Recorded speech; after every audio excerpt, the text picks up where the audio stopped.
Il ou elle hésite à se mettre en couple avec moi, comment réagir et que faire?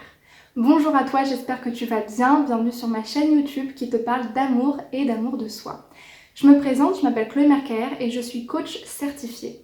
J'aide les femmes qui souhaitent être plus heureuses dans leurs relations sentimentales en leur apprenant à s'aimer elles-mêmes davantage. Avant même de regarder la suite de la vidéo, que je vous invite à regarder jusqu'à la fin pour obtenir tous les conseils et tous les outils que vous pourrez vous appliquer à vous-même, je vous invite à vous abonner à la chaîne YouTube pour recevoir toutes les prochaines vidéos de la chaîne. Cette problématique que vous rencontrez, elle est davantage liée à une problématique d'amour de soi qu'une problématique relationnelle. Pourquoi? Parce que moi, ce que je dis très souvent à mes clientes, c'est que les rencontres que vous faites, les relations que vous attirez, elles sont le reflet de ce que vous vivez à l'intérieur.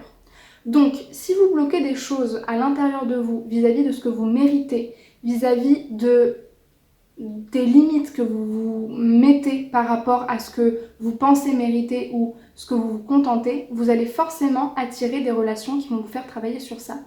Les relations sociales, nos rencontres amoureuses ou autres, elles sont là pour nous faire travailler sur ce qui bloque à l'intérieur de nous. Donc aujourd'hui, pour être très clair avec vous, si vous rencontrez un blocage de ce type-là, c'est pas par hasard que ça arrive. Ça ne veut pas dire que l'autre a vraiment une problématique vis-à-vis de ses sentiments, vis-à-vis de ce qu'il veut, mais à la limite, j'ai envie de vous dire, c'est pas votre problème à vous. Votre problème à vous, c'est de vous dire pourquoi je perds du temps, pourquoi je perds mon énergie et pourquoi je reste dans une situation qui est tout sauf claire et qui me détruit plus qu'autre chose. Ça, c'est davantage parlant et représentatif de ce qui se passe à l'intérieur de vous.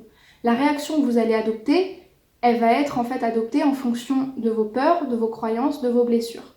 Ça ne veut pas dire que vous devez être rigide dans cette situation, ça ne veut pas dire que vous devez vous dire tout de suite je pars, je prends mes clics et mes claques et j'y vais. Non, parce que les relations c'est compliqué, parce que c'est pas tout noir ni tout blanc. Il faut savoir être souple et donner du temps à cette personne dans un premier temps tout en clarifiant la situation, c'est une très bonne solution à adopter. Ça montre que vous avez confiance en vous et confiance en l'autre. Cependant, il y a une différence entre donner du temps et se sacrifier et s'oublier. Il y a une différence entre laisser une chance et ne pas du tout poser ses limites, oublier ses besoins et se contenter de quelque chose de médiocre. Parce que rester des années à entretenir une relation ambiguë avec quelqu'un qui ne vous aime pas et qui ne vous aimera jamais, c'est complètement médiocre pour vous.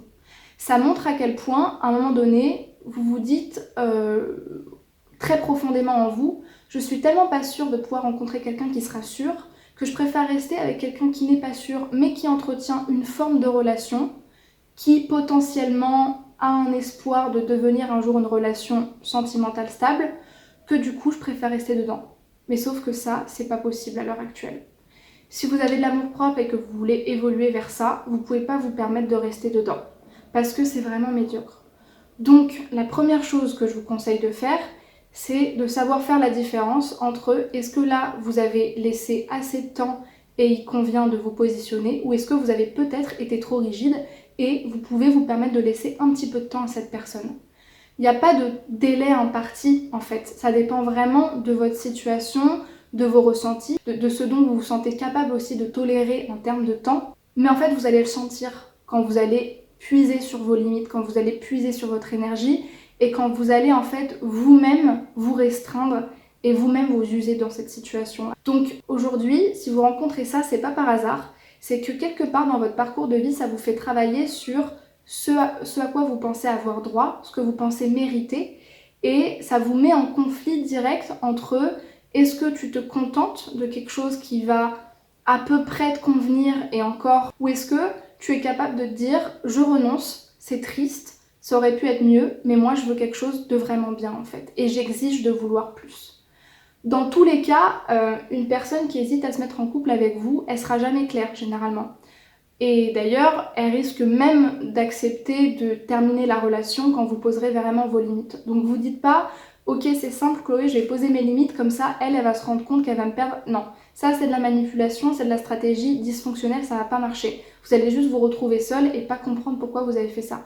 Quand vous faites un choix, faites-le vraiment pour vous et faites-le vraiment avec la conviction que vous le faites pour votre bien à vous, tout en respectant l'autre, tout simplement. Et d'ailleurs sur le plan purement sentimental, vous n'avez pas envie de quelqu'un qui veut pas de vous en fait. Est-ce que vraiment vous aurez envie de vous marier avec quelqu'un qui aura mis peut-être 2 ans ou 1 an avant de décider de se mettre peut-être en couple avec vous. Moi personnellement, j'en ai pas envie. Parce que même quand j'avais pas d'amour propre, je me disais quand même, je trouve que c'est assez représentatif de ce que la personne voit chez moi.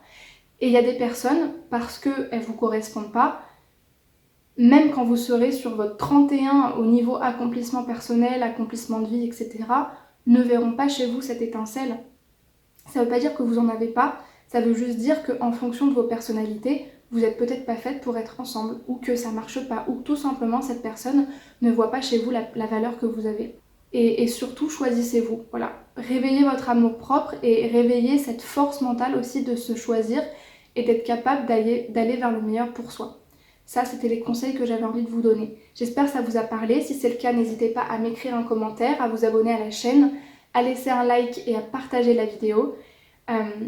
Pour celles qui veulent recevoir des conseils que je ne donne pas sur les autres plateformes avec des confidences, par exemple sur mes expériences ou encore des promotions sur mes offres d'accompagnement, je vous invite vraiment à me rejoindre sur ma liste privée. Donc c'est une newsletter que j'ai créée pour vraiment mon clan rapproché, mon équipe. Donc pour vous inscrire à la newsletter, vous avez un lien qui se trouve dans la description de la vidéo.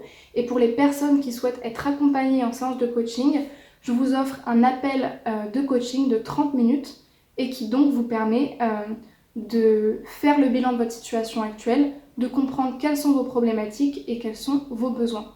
Enfin, vous pouvez me suivre sur mes réseaux sociaux, vous aurez le lien de ma page Facebook, de mon compte LinkedIn et de mon compte Instagram où je suis très présente, qui se trouve sur ma description de vidéo YouTube. Merci beaucoup pour votre attention, prenez bien soin de vous et à très vite. Ciao.